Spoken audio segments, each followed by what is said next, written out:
Asha and welcome back to Reading with Asha. So for today's video, I'm going to be doing an August TBR, and I know it's already like a week and a half into August, but I really wanted to make this video. I've never made a TBR video before. I've only done like the monthly reading wrap-ups, but in my last video, I asked you guys if I should do a TBR, and a lot of you said that you would like to see one, so here I am doing that. Some of these books I've already read this month, but I'm still gonna show them because they were obviously on my TBR before I read them. I don't really feel like I'm that much of a TBR kind of person, but this month I definitely have like books in my head that I know that I want to read, so I wanted to make this video and kind of like share them all and tell you, and also kind of hold myself accountable. But that doesn't mean I'm gonna read every single one of these books, so don't hold me accountable too much and judge me if I don't read them all, because that is a lot of pressure. I have a good stack right here of books that are physical that are on my TBR, and I also have a few that are on my Kindle because I kind of want to make a video this month where I read for 24 hours but only on Kindle / like Kindle Unlimited books. So I have a huge list of Kindle Unlimited books that I want to read. So some of those are on my Kindle, but I don't really have like a set TBR for the ones that I want to read on my Kindle. I'll just tell you the ones that I'm more interested in reading right now, because when you do 24-hour reading challenges, you have to mood read, because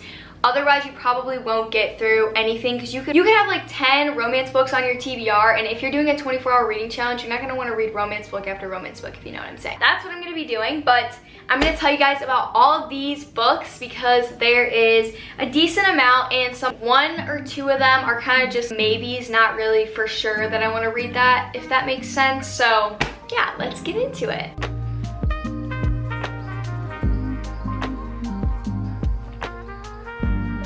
Okay, so first book that I had on my TBR for this month was first book in the Crescent City series, which is House of Earth and Blood. This is a series by Sarah J. Maas, who is the author of the A Court of Thorns and Roses series and Throne of Glass. I absolutely love the ACOTAR series. I have not read Throne of Glass, and I probably won't anytime soon because it's a big series and I'm starting school. And when I do series, I like to read one book after another. I don't like to read books in the middle, so I just feel like that might be a lot. But I definitely am gonna ask for it for Christmas because I really want to read it, because I know so many people love it, and it's like a YA version of these books, which I do love the spice in these books, okay? I'm not gonna lie, Sarah J. Maas writes spice very well. This is the first book of the series. There's only 2 books out right now because it's a fairly newer series, but these books are chunkers. This book is 800 pages long, and the second book is pretty much the same, except it's in hardcover, so it looks way bigger. But anyways, yeah, this is a big series, so I really want to get through this one this month before I start school, because I just love Sarah J. Maas, and I really missed her writing after reading ACOTAR. I just missed it and was longing for it. So that's the first book on my TBR. Next up, we have none other than House of Sky and Breath, the second book in the series. So this is the other book I want to read. Not much to say about it. It's just the second book in this fantasy series. And this is kind of, if you liked ACOTAR, I feel like this is pretty similar, but there's so many more elements than just in ACOTAR. It's just fae and humans, and in these, it's so many different kinds of characters. It's a lot more confusing in my opinion, but yeah, I want to get through these 2, which have taken me a really long time because obviously they're huge. The next book that I want to read this month is Heartstopper, and I only have the first book. The rest of them are on my Amazon wishlist. It's your graphic novel, so it's like really quick reads, obviously, just kind of something when you're really don't have much of an attention span. And then I had a couple of audiobooks as well, but I feel weird talking about all of these books because I've already read them, so I'm not going to go list them. We're going to go into the rest of the books that are my physical TBR. So we have The Summer of '69 by Ellen Hildebrand. So I really want to read this one because Ellen Hildebrand came out with a new book last month, The Hotel Nantucket, and I have that, but I really want to read this before I read that, because in a lot of Ellen Hildebrand's books, if you've read anything by her, they kind of connect with the characters. I've heard people say that there's characters in this book that appear in that book, so I wanted to read this, and also she's just such a great author for summer reads, so I really want to read this and soak it up before the summer is over. And I have to go back to school, so I definitely want to read some Ellen Hildebrand this month, and that's why this is on my TBR. And I don't think I'm going to get to The Hotel Nantucket this month, but it's on my TBR to read eventually, maybe next month even. Next up, we have Today, Tonight, Tomorrow. I've heard so many good things about this book. I actually started reading it and got like 10 pages in and decided that I wanted to read something different. I didn't really DNF it because I didn't like it. I just didn't want to read this particular book at that moment. So I'm gonna read it this month, and it has something to do with school, so I feel like it would be kind of a good back to school read because it's a YA romance book and they're kind of academic rivals, I'm pretty sure. I thought this would be a good book book to read before going back to school and get this one finished because I know so many people love this book and I feel like this is one of my 5-star predictions. This next book that I really want to read this month is actually a children's book, but it's not a children's book in the way that it's like a picture book. It's kind of like a children's book in the way that Harry Potter and Percy Jackson are children's books, I guess you could say. So this is the Mistwick School of Music Craft, and I just thought this was so cute. Actually, when I went to my college orientation, we went to the Barnes & Noble there because my college bookstore is a Barnes & Noble, so we went there. And I went in and I saw, oh my gosh, these kids' books covers are so cute. And I saw this one, I posted it on my Bookstagram story. And so many people messaged me and were like, this is actually such a good book, you should read it. And I was like, oh, cute, I'm gonna read it. And I feel like it's the perfect time to read it before going back to school, kind of like how Harry Potter, I read that right before going back to school, and it made me so much more excited about it because of all the academic elements of it, and it kind of made me put myself in a fake world when I was hating school, if that makes sense. Okay, this just sounds weird, but I would just go to school and be like, okay, this is really boring, but let me just pretend that I'm in Harry Potter because that would make it a lot more interesting, you know what I'm saying? Let me just pretend that I'm Hermione. That's what I was doing. So I feel like this would be really, really cute because it's the Mistwick School of Music Craft. Tell me that's not the cutest thing ever, and look at this cover. I'm gonna be reading this definitely before I go back to school, and it'll probably be a really, really easy read because it's a children's book. It's real floppy and the words are big. I'm really excited about this one, but yeah, I really wanted to share that one.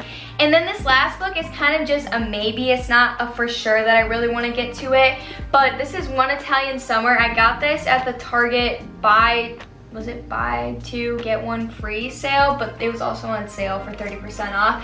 And I had really wanted to read this at the beginning of the summer because I want to go to Italy so bad. It's just going to be a good book to read before the summer's over, because after the summer's over, I just feel like I'm not going to want to read it until next summer / next spring, because I don't know, I'm very much a seasonal reader. I have a huge list of books that I want to read for fall already on my phone, and I'm gonna be making a video of fall book recommendations too. I'm excited for that, but I'm not excited in the way that I'm really ready for fall right now. I'm trying to soak up every last bit of the summer because I know I'm gonna miss it so much. I'm such a summer person, and I guess summer is not technically over until September 21st, but I just feel like when school starts, summer is over. Next up are the books that I want to read on my Kindle. So this is my Kindle. I'll leave the link in the description box below because I know a lot of you always ask me where my Kindle is from. It's from Amazon, and it's in the sage green color, but I don't know if it's available anymore because when it was Prime Day, I looked because I shared the Kindle because it was on sale, and it wasn't available in that color, and there was also a pink color that it wasn't available. It was only available in the black color, which I don't really think it matters because mine just goes in my case. I know some people use like a pop socket, which is a really smart idea, but I just have a case for mine. This is my Kindle, and also I want to read a lot of books on my Kindle because there's a summer reading challenge on your Kindle, which I feel like a lot of people don't know about this, or a lot of people don't talk about this. I talk about it every single time I talk about my Kindle, but basically it's a summer reading challenge, and every time you read a book on your Kindle, you unlock these awards, and then you get points, and the points add up to money to buy more books on your Kindle. So you get like free money, free books that are not on Kindle Unlimited. So I feel like I want to read a ton of books on my Kindle, but I also have so many that I want to read on my TBR, so I'm going to do the 24-hour reading challenge on my Kindle and accomplish reading a couple of books at least. And I feel like I read so much quicker on my Kindle. I haven't read on it in so long and I miss it. It just sits on my nightstand and I just miss it so much. I really want to read Cheat Sheet, which is not on Kindle Unlimited, but I think it's only like $1.99 or $2.99 on Kindle, so I really have no problem buying that because I don't really care to have the physical copy of that book. I've heard that it's such an easy, quick, lighthearted read, so I really want to read that one. Another book that I've heard a lot about that's on Kindle Unlimited is Darling Venom, so maybe that book too. I'm kind of just picking random books off this list. I didn't really think about this, and I know when I do the video, I'm gonna mood read. I don't know. Okay, so I really want to read the Hunger Games trilogy, and I had the books somewhere at my dad's house, but he doesn't know where they are. So they're on Kindle Unlimited for free. And I really want to read those, but I don't know if I'm going to be in the mood to read them this month because I feel like the Hunger Games is more of a fall / winter kind of vibe because it's like dystopian. Is that what you would consider it? Dystopian, I guess. So I don't know if I'll read it this month, but maybe if I'm doing the 24-hour reading challenge and I just want to get through the books because I feel like they're kind of small anyways. So I don't know, maybe, but I definitely want to read a good amount of books on my Kindle this month too. So that's just the point of what I'm saying. If you guys want me to make a whole nother video of Kindle Unlimited like recommendations or something like that, I definitely will, because I have a lot of books that I want to read on my Kindle and a lot of popular books that I didn't know about. Like a lot of popular fantasy books are actually on Kindle Unlimited. Every single time I go to buy a book, I check first if it's on Kindle Unlimited, because I'm just gonna read it there unless I really want the physical copy. But yeah, so that's gonna be it for my August TBR. I hope you guys enjoyed it. Also, I wanted to mention, if you stayed this late in the video, I do have a very big announcement, and that is once I hit 3,000 subscribers, and I'm so close, I'm going to be doing a big giveaway of a bunch of supplies for annotating books, because I know so many people want to get into annotating books, trying it out, and the supplies can be expensive. So I'm going to be doing a giveaway of a ton of really cute supplies for annotating books. Highlighters, pens, cute colored tabs, just a bunch of different stuff. So I'm going to be doing that very soon. I hope to have the video up by the end of next week. So hopefully I hit 3,000 subscribers by then, so make sure you guys look out for that video. And I'm gonna be doing a reading vlog / review of the Crescent City series as well. Let me know any other recommendations that you wanna see. I love you guys so much. Thank you so much for your support. Make sure you give this video a thumbs up, subscribe down below, and I will see you in the next one. Bye guys.